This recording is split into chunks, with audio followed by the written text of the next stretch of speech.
Kaya siya nag-effort kasi titip natin siya eh. Kilala niya yung kotse natin na nagtitip. Iset. Diba sa Shell, kilala tayo doon na nagtitip. Yeah. Tuwan-tuwa si Kuya, Ateng si Ating Badengs.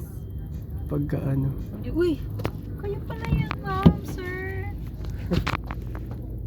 Pagkano na to? Uy.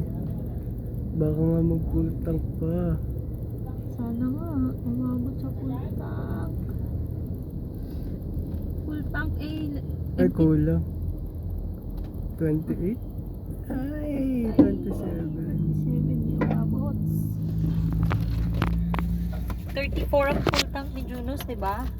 Oo. Oh, asan na yung ano mo? Kahit wala tayong pera, bigyan natin si Kuya dahil forward na daw. Forward ka na daw pa. Oh, wait lang.